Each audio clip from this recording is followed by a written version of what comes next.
Do you sometimes suffer from anxiety? Today we're talking about the power of words and how they can affect your sense of restful productivity on this episode of Coffee with Tea.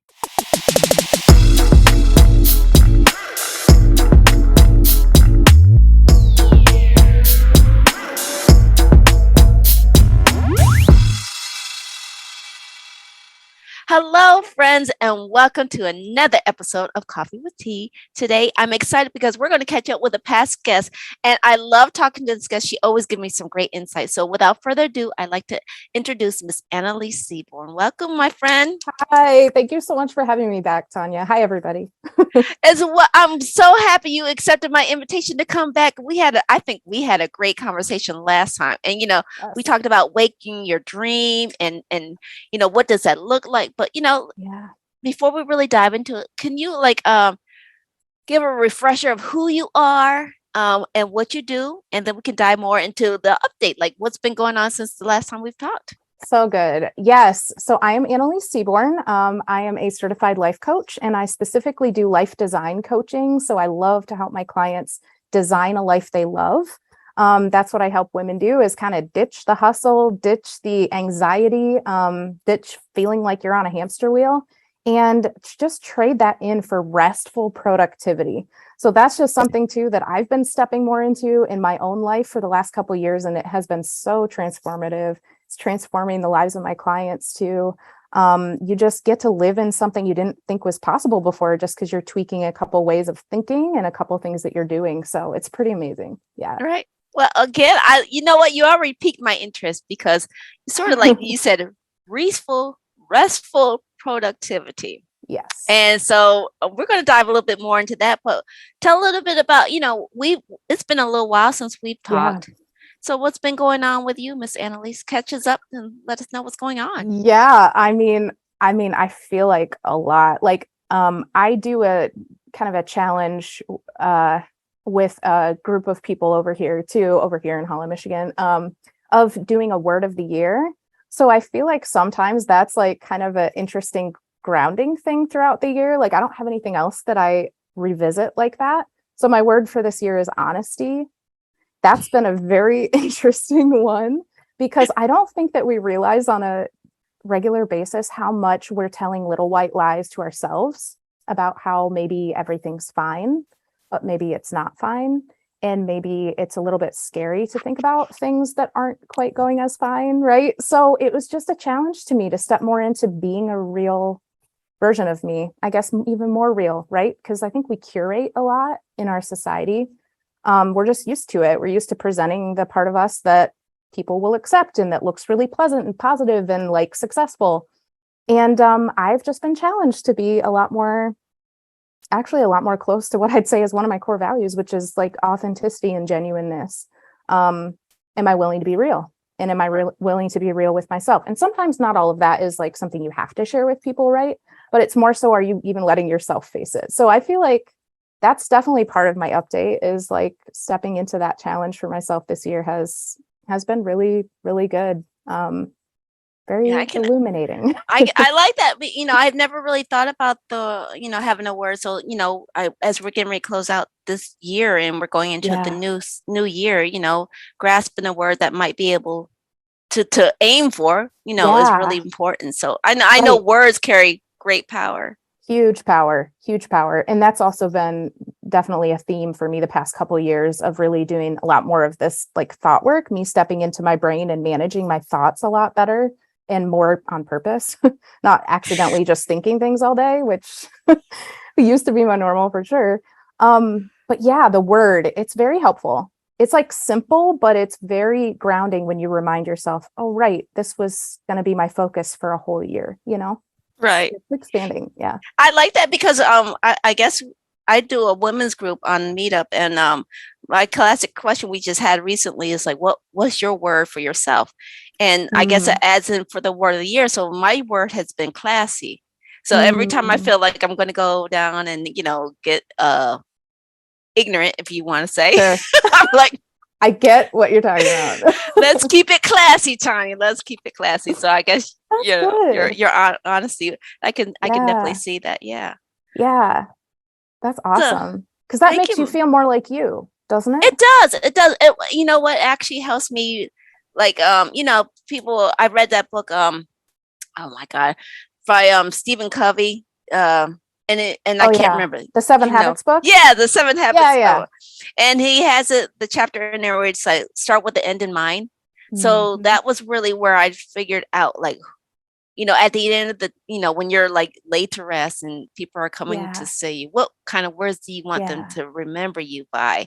Yeah. And I don't think the word ever said she had so much money. I don't think that's going to come to it. So it'll be like, Right. she was so generous. She was so honest. She Yeah. was so those are the words that I Yeah. come up with or try to live by because that's where I Yeah. want my legacy to be. Right. That's so powerful. And it makes you feel like you're on purpose in your life, no matter what the external stuff looks like. Oh yeah. And Yeah, that's like I good. said, That's when you feel good. like the external stuff is coming, you're like, Mm-hmm. keep it classy, Tanya. Keep it I got classy. my anchor point. I don't waver. That's so good. So yeah, I like I said, Mhm. our conversations are always enlightening. And like I said, if you have not, Yeah. and I'm referring to the audience, if Mhm. you have not checked out Annaliese's last podcast, we're going to put it down in the description. So please make Awesome. sure you check that out because she had some good gems because we talked about awakening your dream and stuff like that. Yeah. But you piqued my interest when you talked about restful productivity. And Yeah. some people were right, like, They're Annalise, like, what are you talking about? doubt that. Yeah, it sounds like opposites. So Yes, I don't think that's what it so. says, like Yeah. a paradox. What do you mean Hmm. by restful productivity? Can you enlighten us on that? Yes. Yes. So talking about words, kind of keeping it in that theme, because this is how it started to make sense to me that like what I was thinking about productivity wasn't completely accurate. So like reminding yourself that a word, okay, so productivity has always been a really important word for me. I'm kind of wired to be really ambitious. I have a lot of irons in the fire usually. I've got a lot of ideas, I have a lot of goals. I'm very future thinking. Um Productivity has been a very important word.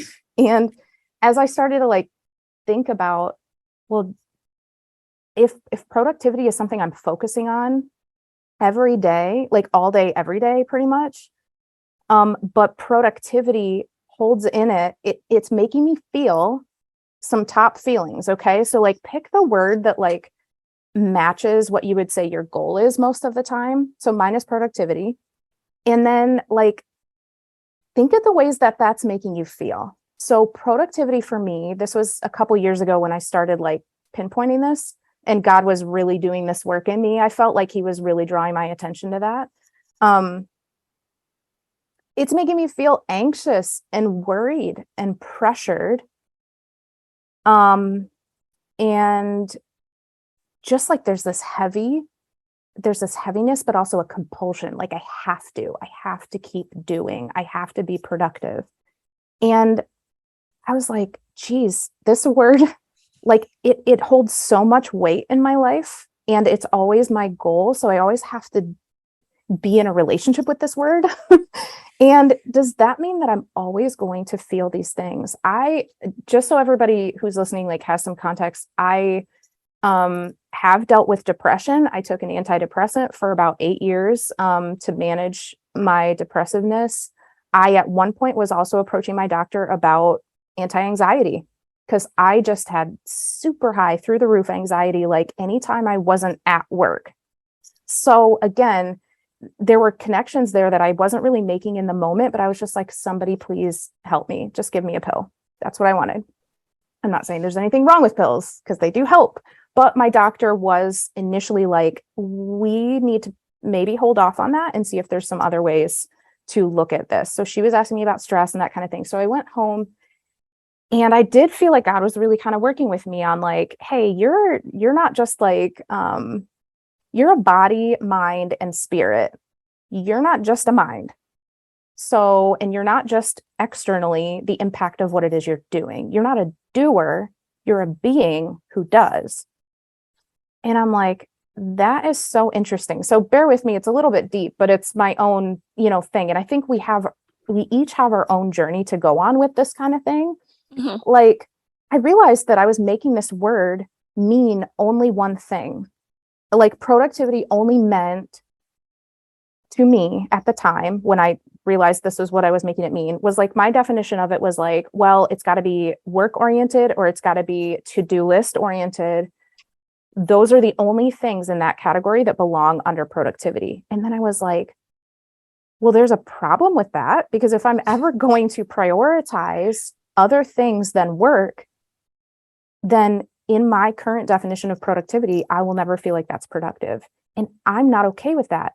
No wonder I'm feeling anxious and worried and depressed and like all the time, like I never measure up.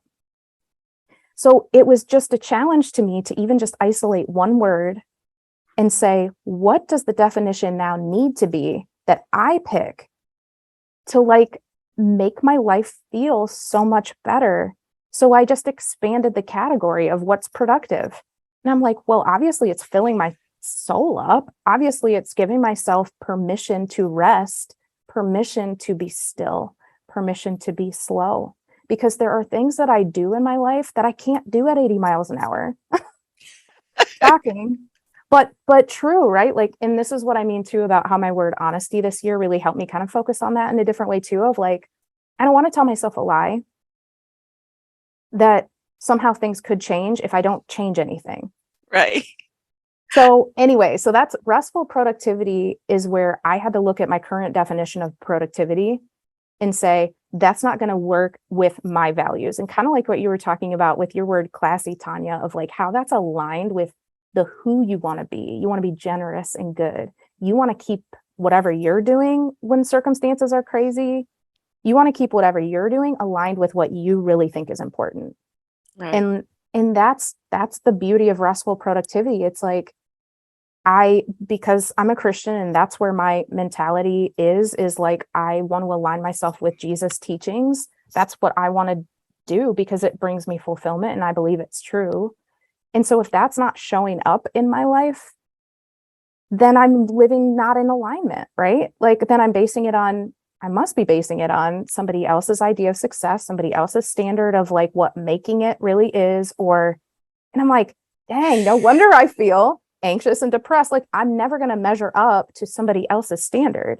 And if my standard is someone else's, then I'll never measure up to that either. And I'm just like, this is so bogus. Like I'm redoing this whole thing. So I love it. Like a little bit on that. Oh no, I love it Yeah. because I want you. This is where I like to say, if you've Annaliese has been dropping nuggets, and if you've been picking it up, please hit that like button down there. Maybe follow up with some comments down below because she's really touching on some really key points that I want to dive a little bit more before we close out. But I wanted to pick up. I wrote down choosing the right words. So basically, we latch onto words. And correct me if I'm wrong, without actually examining what it really means to us. 1,000,000%. That's 1,000,000% right. So again, as you do a lot of coaching and stuff like that. So what would your advice be to people who are now like starting to get that aha, that words do matter? Yeah. What would your advice be to somebody who's never really caught that before, Yeah. So just give yourself a lot of grace right now. When you first realize you can do something about that, it's kind of a crazy moment and it can feel really overwhelming. But just remember, you have already taken the first step by noticing. Noticing and awareness, that's the first step. And every step counts. Again, like thinking about my productivity word, if I was just using that to collect evidence of something that was like finally happening, I wouldn't collect any evidence of the work I did ahead of time to get there. Right. And that's not helpful. Like that doesn't make me feel like I'm moving. Right. So like, yeah, I would say if this is standing out to you and you're like, oh, right. Like, well, I think I'm doing this for the first time. Writing is your best friend. Okay. So like get yourself a journal just purely for these types of things. And I would encourage you to write, like I call it a thought interview, where when you find a thought that you're currently thinking that you're like, I don't think I want to be thinking that, write the current thought down and then just interview it. Just be like, now, why would I think that? Where is that coming from? Why would that be important to me? And then once you think that you're pretty close to to the root answer there, I want you to think, do I agree with this, or do I want to replace it with a better thought? Right. Right. And then give yourself an idea of what the better thought would be. So it's that kind of work where you're really giving yourself grace and space to see what you're currently already thinking and what your definition of your word would be. Because I know that you've been thinking about your words too, that are most important to you and that really identify what's going on in your day, you know? Even the role that you have. Like, I know for moms, being a mom is an enormous part of like what you think that your life is about. So I even would encourage you to like put mom like on the top of your paper and then just ask yourself, what am I talking about when I say mom? What do I expect myself to be doing if I'm a good mom? What does good mom mean to me? Right? So that's just another example. But ask your brain those questions, because then you really start to get a clear picture on what's going on inside of you instead of letting it all play out in your actions without even being aware of why. Right. Good That was point. so I like helpful. it. So yeah, we're getting close to the time. Yeah. Like I said, it's amazing how fast, It is crazy how fast it right? goes. But I want, I always like to ask, like, what's the one thing that you want people to take away from this Yeah. interview if they don't hear anything else from you? What's the one thing you want them to understand? Yeah. That this kind of work and this kind of being aware and changing hectic productivity to restful productivity is just a matter of you giving yourself permission. You're the one in charge of your life. You get to step in at any time and give yourself permission to make a different type of choice. And it takes slowing down and writing down your thoughts to get this work really going for you. So give yourself permission. You have the permission. There's no adult that you have to be like, hey, can I have permission to do? No, it's you. You get to do that. Right.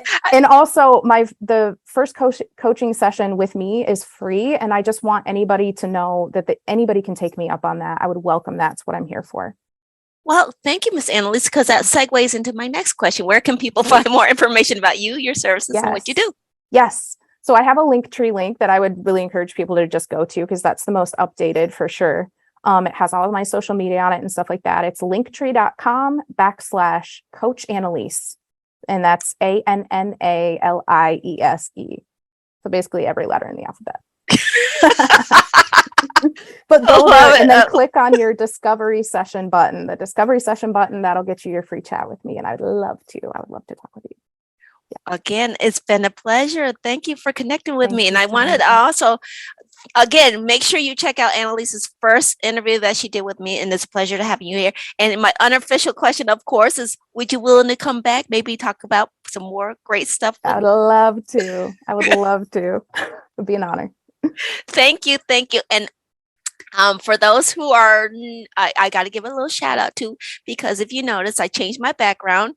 So I want to thank Miss Judy Gazaway for my wonderful, she gave me that beautiful pot and that beautiful money, oh,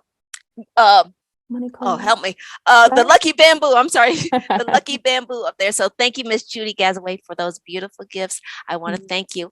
And again, thank you, Miss Annaliese, for sharing your insight and your wisdom with us. It's always a pleasure to have you here. And I also want to remind everybody that please remember, feedback is always welcome. Remember that all the links that Annaliese mentioned will be posted down in the description box below. So please make sure you check out those gems down below. And again, if you've enjoyed this episode, please give us a like, hit that smash button over there. And if you want to continue getting all the great insight like Miss Annaliese shared and want to have more that you get, hit that subscribe button over there. And remember, before I close out, we are now on iHeartRadio. But yeah, before I close out, remember, take things in stride, go with the flow, and create your own path. And we will see you back here on another episode of Coffee with Tea. All right. Bye-bye.